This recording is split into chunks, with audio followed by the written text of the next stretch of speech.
जल्दी जल्दी भागो, जल्दी जल्दी भागो, नहीं तो जो करना है सरकार करेगा।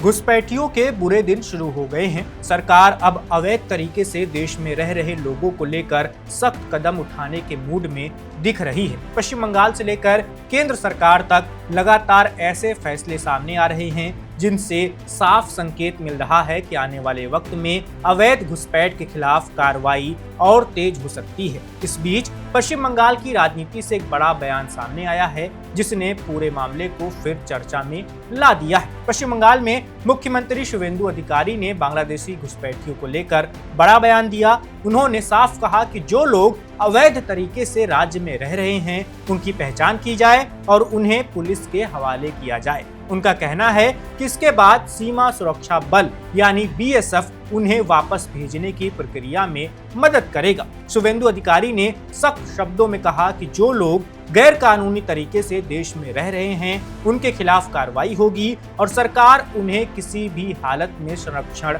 नहीं देगी। इस बीच उत्तर 24 परगना इलाके से भी बड़ी खबर सामने आई। जानकारी के मुताबिक 100 से ज्यादा विदेशी नागरिक हाकिमपुर चेक पोस्ट पहुंचे। दावा किया गया कि ये लोग पश्चिम बंगाल के अलग अलग इलाकों में अवैध तरीके से रह रहे थे। इस घटनाक्रम ने प्रशासन की चिंता और बढ़ा दी है। दूसरी तरफ मुर्शिदाबाद जिला भी चर्चा में है। ये राज्य का पहला जिला बन गया है जहां पर कथित तौर पर अवैध विदेशी नागरिकों को होल्डिंग सेंटर भेजा गया। 3 लोगों को अवैध तरीके से भारत में प्रवेश करने के आरोप में पकड़ा गया और आगे की प्रक्रिया शुरू की गई। इसी मामले को लेकर राज्य स्तर पर पहले ही एक नई नीति लागू करने की तैयारी दिखाई गई थी। Detect, delete and deport model के तहत जिलों को निर्देश दिए गए कि संदिग्ध विदेशी नागरिकों की पहचान की जाए और जरूरत पड़ने पर होल्डिंग सेंटर बनाए जाए। इन केंद्रों में ऐसे लोगों को कुछ वक्त तक रखा जा सकता है जहां उनके दस्तावेज, पहचान और नागरिकता से जुड़ी जानकारियों की जांच की जाएगी।